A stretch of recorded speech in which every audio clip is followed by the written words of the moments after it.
तो दोस्तों आज मैं एक्सप्लेन करने वाला हूँ इस साल की one of the most awaited horror film यानी कि नन 2 को। ये मूवी कॉन्जरिंग फ्रेंचाइजी का ही पार्ट है और यहाँ पर तो ये उसको काफी बढ़िया तरीके से कनेक्ट भी करती है। ढेर सारे हिंट्स हैं, ढेर सारे चीजें हैं, तो आपको देखने में काफी मजा आएगा। तो चलिए अब बिना किसी देरी के चलते हैं सीधा वीडियो की तरफ।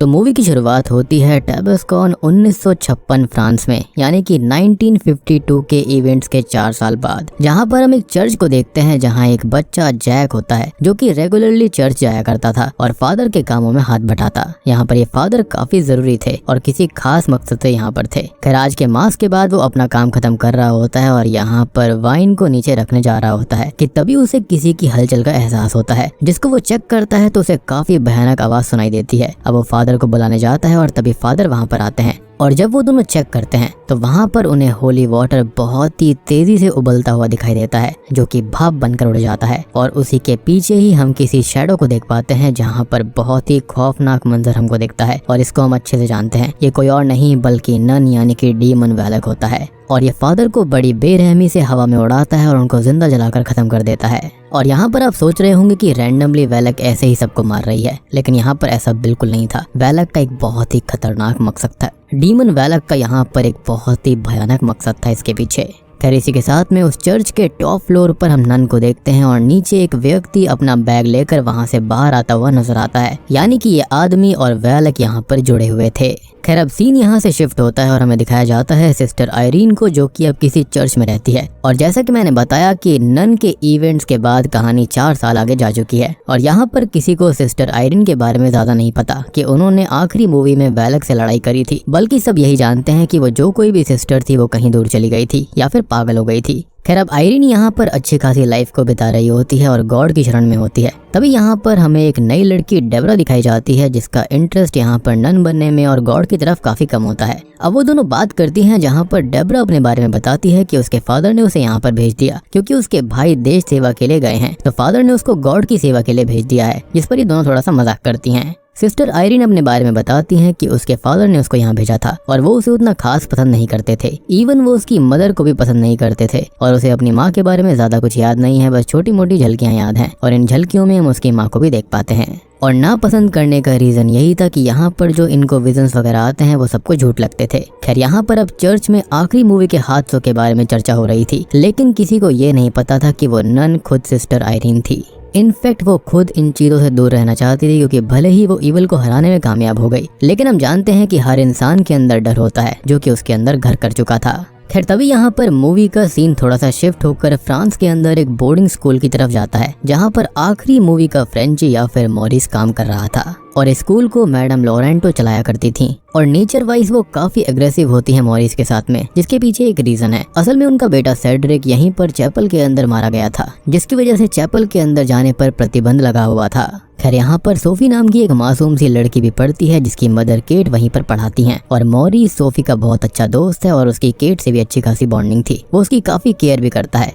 और सबसे बड़ी बात कि यहाँ पर 3-4 ऐसी लड़कियां हैं जो कि सोफी को बुली करती रहती हैं, जिनसे अक्सर मॉरिस उसको बचाता है। वो उसको उसका बॉयफ्रेंड कहकर चिढ़ाती हैं और सबसे बड़ी बात ये होती है कि यहाँ पर हम क्लियरली देख पाते हैं कि मॉरिस के साथ में कुछ ना कुछ गड़बड़ है और हम जानते हैं कि वो क्या गड़बड़ है। उसके अंदर नन यानी कि वैलक थी, जिसके बाद में अगले सीन के अंदर हम एक लड़की को यहाँ पर देखते हैं जो कि कुछ सामान डिलीवरी करने के लिए यहाँ पर आती है और उसको अजीब हालत में मॉरिस मिलता है। मॉरिस यहाँ पर असल में कॉकरोचेस को खा रहा था और कॉकरोचेस को साफ करने के लिए इसी बोर्डिंग स्कूल की मैडम ने ही उसको बोला था, जिसके पीछे रीजन ये होता है कि यहाँ पर जो बुली लड़कियां थी ना, उन्होंने यहाँ पर मैडम के रूम के अंदर कॉकरोचेस डाल दिए थे। खैर मॉरिस के अंदर से अचानक से ही वैलक बाहर आकर उस लड़की को खत्म कर देती है और अब तक आपको समझ में आ गया होगा कि शुरुआत में जो आदमी वहां पर सूटकेस लेकर निकला था जिसने कि फादर को जलाकर मार दिया था, वो कोई और नहीं बल्कि यहाँ पर मॉरिस ही था, जिसके अंदर नन थी यानी कि वैलक। और वैलक यहाँ पर ऐसे ही किसी को नहीं मार रही बल्कि इसके पीछे बहुत ही सॉलिड रीजंस हैं। खैर दूसरी तरफ हम देखते हैं कि सिस्टर आयरीन को यहाँ पर नाइटमेयर्स आते हैं मॉरिस के, जो कि उसे मदद मांग रहा होता है, लेकिन तभी उसे वैलक डरा देती है क्योंकि यहाँ पर वो इन सब चीजों से जुड़ी हुई थी। इसके बाद में वो काफी परेशान रहने लगती है। अब सीन वापस से बोर्डिंग स्कूल की तरफ जाता है जहाँ पर वो बुली लड़कियां एक दिन सोफी को परेशान करती हैं और उसको उसी अबैंडन्ड चैपल के अंदर लेकर जाती हैं जहाँ पर वो उसको एक गेम खेलने के लिए बोलती हैं कि उन्हें विंडो पर बने हुए गोट की आंख को देखना होगा जिसके अंदर डीमन की आईज दिखाई देती हैं और अगर उसने नजर हटाई तो डीमन आकर उसे खत्म कर देगा। और अब वो उसी को देखने लगती है, लेकिन वो तीनों लड़कियां उसको अकेला छोड़कर वहाँ से निकल जाती हैं। तभी वहाँ पर अचानक से ही हलचल शुरू हो जाती है और पैरानॉर्मल चीजें भी वहाँ पर होने लगी थी। अब वैलक उसे हॉन्ट करती है जिससे डर कर वो वहाँ से भागने लगती है, लेकिन तभी मॉरिस आकर उसको बचा लेता है और अब तक केट भी वहाँ पर आ गई थी जो कि उसे अपने साथ ले जाती है। अब फिर से सीन यहाँ पर आयरन की तरफ शिफ्ट होता है जिसको रेवरेंड बुलाते हैं और उसे कहते हैं कि अलग अलग जगहों पर प्रीस्ट और नन्स की जान जा रही है और रिसेंटली फ्रांस के चर्च के अंदर एक प्रीस्ट को जलाकर मार दिया गया, यानी कि वही शुरुआत वाला सीन। और ये काम उसी डीमन वैलक का है जो कि मरा नहीं है और खत्म नहीं हुआ, वो वापस आ चुका है, जिसको पहले भी एक बार सिस्टर आयरन ऑलरेडी हरा चुकी है। तो दोबारा उसे इस केस को इन्वेस्टिगेट करना होगा, लेकिन यहाँ पर सिस्टर आयरन इसके लिए मना करने लगती है। उसका ये कहना था कि उसके साथ में फादर बर्ग भी थे जो कि काफी अच्छी पोजीशन पर हैं, तो उन्हें उनसे बात करनी चाहिए। लेकिन रेवरेंड यहाँ पर ये कहते हैं कि उनकी हैजा से मौत हो चुकी है और ये काम सिस्टर आयरन को करना हुआ क्योंकि यहाँ पर दुनिया की और इंसानियत की बात थी, जिसके चलते सिस्टर आयरन अपने डर पर काबू पाती है और यहाँ पर चल देती है इस केस को इन्वेस्टिगेट करने के लिए। क्योंकि यहाँ पर रेवरेंड का ये मानना था कि ये मौतें ऐसे ही नहीं हो रही हैं, यहाँ पर जो सारी की सारी जड़ें हैं वो रोमानिया से जुड़ी हैं। लेकिन यहाँ पर वो वैलक क्यों आ चुका है, तो इसका रीजन सिस्टर आयरन ही पता लगा सकती है। खैर अब आयरन फ्रांस के उसी चर्च के लिए निकल जाती है जहाँ पर फादर को जलाकर राख किया गया था और यहाँ पर उसका साथ देने के लिए सिस्टर डेब्रा चुपके से ट्रेन के अंदर चढ़कर उसके साथ निकल जाती है, जिस पर आयरन उसको समझाती है कि ये ठीक नहीं होगा और पता चलने पर उसको निकाल दिया जाएगा। लेकिन डेब्रा उसे अपनी माँ की फोटो दिखाकर बोलती है कि वो भी जलकर ही मारी गई थी और वो उनको ही अपना गॉड मानती थी और तब से उसका फेथ टूट चुका है और उसे कोई भी मिरेकल नजर नहीं आया और वो नहीं मानती कि वाइन को छूकर प्रेयर्स करने से वो जीसस क्राइस्ट के खून में बदल सकता है। जिस पर आयरन बोलती है कि वो अपने फेथ पर ध्यान दे और फेथ से बड़ी कोई भी चीज नहीं है और फेथ के चलते ही बड़े बड़े मिरेकल्स होते हैं जो कि उसने खुद देखे हैं। और मेरे ख्याल से डेब्रा यहाँ पर उसी मिरेकल को देखने आई थी। खैर इसी बीच वो उसको अपनी मदर की भी कहानी सुनाती है कि उसने उससे झूठ कहा था। उसे अपनी माँ अच्छे से याद है जो कि गॉड में बहुत मानती थी और उनको गॉड की साइट मिली हुई थी, लेकिन उसके हस्बैंड उसको पागल समझते थे और फिर उसके पिता ने उसकी माँ को मेंटल हॉस्पिटल में भेज दिया था हमेशा के लिए, जिसके बाद से वो उनको नहीं देख पाई। खैर अब वो दोनों फ्रांस पहुंच जाते हैं और इन्वेस्टिगेशन शुरू होती है और आयरन को यहाँ पर आते ही जैक के विजन्स आने लगते हैं, यानी कि चर्च के अंदर आते ही। और जैक ने यहाँ पर उसे एक क्रूसीफिक्स भी पकड़ाया था। खैर अब यहाँ पर वो थोड़ी बहुत छानबीन करती है और नन के विजन्स उसको बार बार हॉन्ट करते रहते हैं। अब तभी उसे खेलता हुआ जैक मिल जाता है, लेकिन वो उसे कुछ खास नहीं बताता। वो बस ये बोलता है कि हाँ उसने देखा था उस शैडो को, यानी कि वैलक को, और तभी उसे नन हॉन्ट करती है जो कि काफी बेहतरीन सीन होता है। आपने ट्रेलर्स के अंदर वो सीन देखा होगा जहाँ पर किताबें अपने आप ही पलट कर नन का यानी कि वैलक का रूप ले लेती है, तो यहाँ पर वही सीन आता है। अब यहाँ पर वैलक सिस्टर आयरन का गला पकड़ लेती है, जिसके बाद में वो किसी नन को देखती है जिसकी आंखें निकाली जा रही थी, जिसके बाद में सिस्टर आयरन बेहोश हो जाती है और डेब्रा आकर उसको संभालती है। अब तभी हमें स्कूल के अंदर दिखाया जाता है कि मॉरिस बार बार वैलक के द्वारा पजेस हो रहा था और यहाँ पर बहुत सारी हॉन्टिंग्स हो रही थी, जिससे कि सोफी काफी डर जाती है। और यहाँ पर कॉन्जरिंग 2 का वो रेफरेंस आता है, या फिर ये कहें कि फ्यूचर इवेंट सोफी को दिखाई देते हैं कि एक गेट खुलता है जो कि मेरे ख्याल से लॉरेन वॉरेन का ही घर था। और ये एग्जैक्ट वही सीन था जब लॉरेन ने यहाँ पर नन का नाम निकालने की कोशिश करी थी, यानी कि असली नाम। जब हॉलवे के अंदर उसको नन दिखाई देती है और यहाँ पर उसकी बेटी उस तरफ इशारा करती है, तभी सिस्टर आयरन को हॉस्पिटल के अंदर होश आता है, जहाँ पर वो समझ जाती है कि आखिरी टाइम मॉरिस ने उसका साथ दिया था, उसको बचाया था और तभी वैलक ने उसको अपना शिकार बना लिया, उसको अपने वश में कर लिया और इस तरह से वो बच गई। और अब सब जगह घूमकर वो लोगों की जान ले रही थी। और जैसा कि मैंने आपको पहले बताया था कि मूवी की शुरुआत में वो मॉरिस ही था जिसके अंदर नन समाई हुई थी, यानी कि वैलक उससे ये सब कुछ करवा रहा था। अब डेब्रा उसको बताती है कि जैक उससे मिलने आया था और उसको एक होली क्रॉस देकर गया है, जी हाँ, जो कि यहाँ पर सिस्टर आयरन ने अपने सपने में यानी कि अपने विजन में भी देखा था, जिस पर कोई सिंबल बना हुआ था और ये सिंबल सभी मरने वाले लोगों के क्रूसीफिक्स के ऊपर भी था, यानी कि ये बहुत ही खास है। और अब इस सिंबल के बारे में पता लगाने के लिए वो दोनों ही कैथोलिक आर्काइव में जाते हैं, जहाँ पर उनको पता चलता है कि ये सिंबल एक खानदानी सिंबल है जो कि सेंट लूसी के खानदान से है। और उसने अपने विजन्स के अंदर सेंट लूसी की आंखें निकलते हुए ही देखी थी, जो कि एक बहुत ही पावरफुल रेलिक है, या फिर ये कहीं एक प्राचीन चीज है, और फिलहाल उनको छुपाया गया है। और तभी सिस्टर आयरन कहती है कि ये सभी लोग सेंट लूसी के वंशज हैं।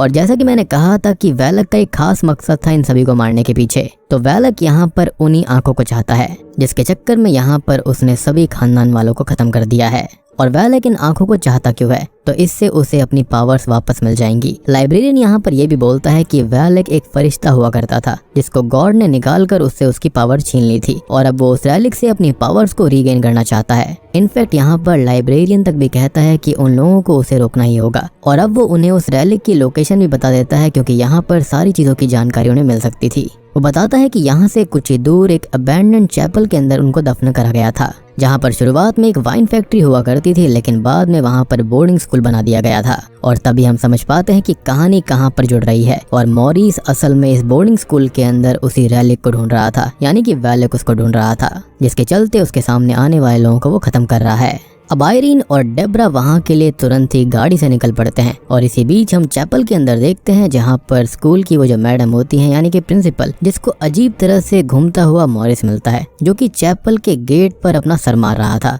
जिसको वो होश में लेकर आती है और वो उसको सोने के लिए भेज देती है, जहाँ पर मॉरिस बस यही कहता रहता है कि मुझे नहीं पता कि मैं यहाँ पर कैसे आया। तभी उसे चैपल से कुछ आवाजें आने लगती हैं जहाँ पर लॉक खोलकर वो अंदर जाती है और तभी उसके मरे हुए बेटे सेड्रिक का गोस्ट उसे हॉन्ट करता है और हम जानते हैं कि यहाँ पर सेड्रिक की स्पिरिट को किसी और ने नहीं बल्कि नन ने यानी कि वैलेक ने ही इस्तेमाल किया है ताकि यहाँ पर वो उसकी माँ को लुभा पाए। अब वैलेक सेड्रिक की स्पिरिट के जरिए ही उसकी माँ को पिटवा पिटवा कर मार डालती है। अब अगली सुबह जब वहाँ पर केट आती है तो उसको यहाँ पर मैडम की लाश मिलती है जिसको यहाँ से ले जाया जाता है और यहाँ पर ये सभी बहुत ही ज्यादा डर गए थे और टूट गए थे। तभी उसी शाम हम देख पाते हैं कि मॉरिस, केट और सोफी वहाँ पर डांस कर रहे होते हैं कि तभी वहाँ पर मॉरिस की तबीयत काफी खराब हो जाती है और उसके शरीर पर यानी कि उसकी गर्दन के नीचे की साइड पर उल्टा क्रॉस बहुत ही भयानक दिख रहा था और हम क्लियरली समझ पाते हैं कि उसका पोजीशन बहुत ही ज्यादा बढ़ चुका है। तभी आयरीन और डेब्रा भी यहाँ पर आ जाती हैं। वो मॉरिस से यहाँ पर सोफी और केट को दूर होने के लिए बोलती है क्योंकि आयरीन जानती थी कि मॉरिस के अंदर वैलेक है और तभी वैलेक उसके अंदर जाग उठता है। वो बहुत ही भयानक तरह से मॉरिस को पजेस कर लेता है।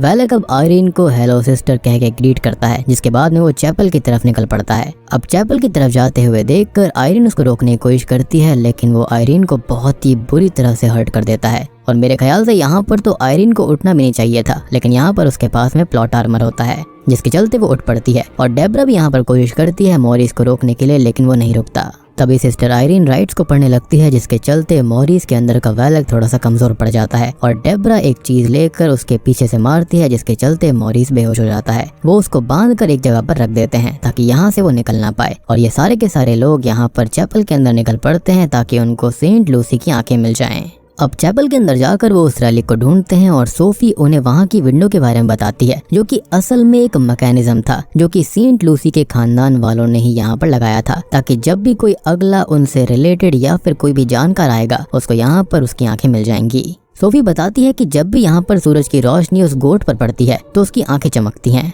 अब डेब्रा वहाँ पर जाकर टॉर्च मारती है जिसके चलते एक लाल रंग की रे जो होती है वो डायरेक्टली रास्ता दिखाती है कि वहाँ पर सेंट लूसी की आंखें कहाँ हैं। तभी वो रैलिक निकाल लेती है और तभी मॉरिस भी जाग उठता है। साथ ही साथ उस विंडो से वो जो गोट होता है ना, यानी कि जिसको ये डीमन मान रहे थे, वो वहाँ से गायब हो जाता है जिसके चलते सोफी बहुत डर जाती है। अब तभी हम बाकी बच्चियों को देख पाते हैं जिनको वो गोट मॉन्स्टर यानी कि वैलेक का रियल रूप हॉन्ट करने लगता है और ये रियल रूप हमने कॉन्जरिंग 2 के एंड में भी देखा था जब यहाँ पर लॉरेन को उसका रियल नेम वैलेक पता चल गया था जब वो उसको हेल में बैनिश कर देती है। खैर तभी अब डेब्रा वहाँ पर आ जाती है और उन बच्चियों को बचाने की कोशिश करती है। अब वो गोट मॉन्स्टर उनके पीछे तो पड़ा ही हुआ था कि साथ साथ वहाँ पर हलचल शुरू हो जाती है और अब ये सभी भागकर एक दूसरे रूम में चले जाते हैं जहाँ पर उसी प्रिंसिपल का भूत उनको हॉन्ट करता है, जो कि मेरे ख्याल से काफी अच्छा हुआ क्योंकि ये सभी लोग सोफी को बहुत ही ज्यादा बुली करते थे। तभी सिस्टर आयरीन को दिखाया जाता है जिसके साथ सोफी होती है और यहाँ पर केट भी थी जो कि अब बच्चियों के पास में चली जाती है क्योंकि उन्हें उनकी आवाज आ रही थी।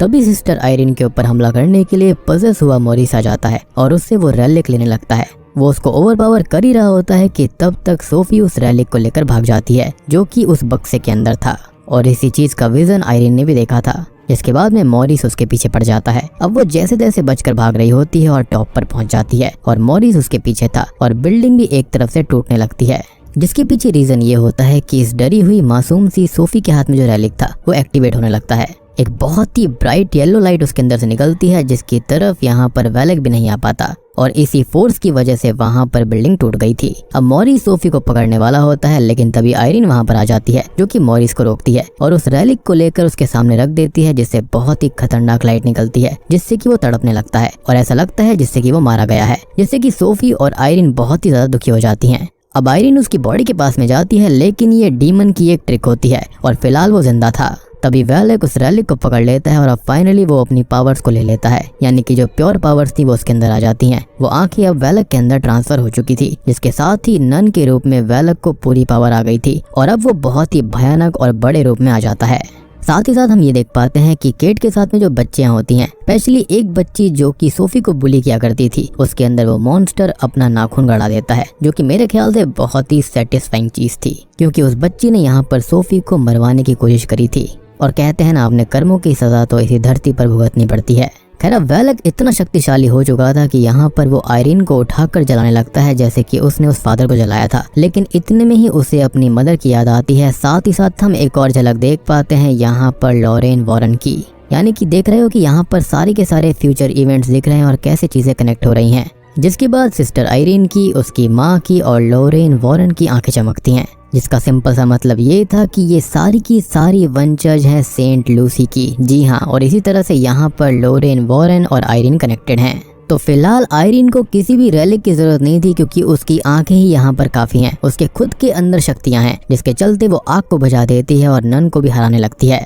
मतलब कि सेंट लूसी के वंशज होने से आपके पास वो पावर्स हैं जिससे कि आप ईविल को हरा सकते हो, बस आपके अंदर फेथ होना चाहिए। अब वेलेक ये देखकर बहुत ही बुरी तरह से चिढ़ जाता है, जिसके बाद वो उसे मारने के लिए उस पर अटैक करने लगता है और सोफी को भी फंसाने लगता है। जिसके साथ ही अब वो प्रेयर्स के लिए तैयार होती है और डेबरा, जिसके अंदर फेथ नहीं था, वो उसको भी यहाँ पर प्रेयर्स करने के लिए कहती है। जिसके बाद में यहाँ पर मिरेकल्स पर उसे भरोसा हो जाता है, क्योंकि उसने शुरुआत में आयरीन को जलते हुए देखा, लेकिन जब आयरीन की आग अपने आप बुझ गई और उसे कुछ नहीं हुआ तो उसे यकीन हो गया था कि मिरेकल्स होते हैं। और अब वो दोनों ही नोटिस करती हैं कि यहाँ पर वाइन्स हैं, क्योंकि पहले ये जगह एक वाइन फैक्ट्री हुआ करती थी और चर्च में वाइन पर प्रे करने से वो जीसस का खून बन जाता है, लेकिन उस पर आपको यकीन होना चाहिए। वो दोनों अब प्रे करने लगती हैं, जिससे कि वो वाइन होली ब्लड बनकर फिर से फटता है, जैसा कि नन 1 के एंड में हुआ था। बस फर्क इतना था कि वहाँ पर रियल जीसस क्राइस्ट का ब्लड होता है, लेकिन यहाँ पर ऑब्वियस ही बात है कि फेथ को बहुत ही ज्यादा महत्व दिया गया है। अब ये वाइन जो कि पवित्र खून में परिवर्तित हो चुकी थी, वो वेलेक को जलाकर खत्म कर देती है, लेकिन हम जानते हैं कि ईविल ऐसे खत्म नहीं होता और वेलेक भी यहाँ पर बस फिलहाल के लिए चला गया था, जिसका रीजन बहुत ही सॉलिड है।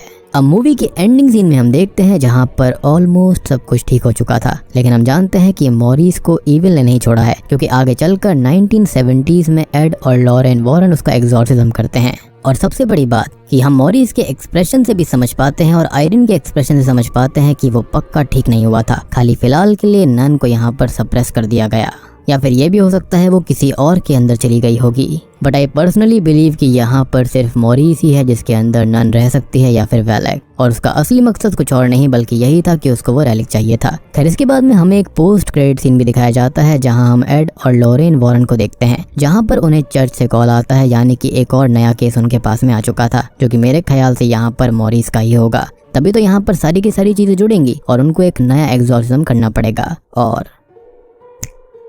बूम, इसी के साथ में ये मूवी यहीं पर खत्म हो जाती है। तो दोस्तों ये थी नन 2 फिल्म की कहानी। उम्मीद करता हूँ कि आपको पसंद आई होगी। वीडियो पसंद आई हो तो लाइक कर देना, चैनल के ऊपर नए हैं तो सब्सक्राइब कर लीजिए। तो मैं आप सबको मिलता हूँ अगली वीडियो के साथ में।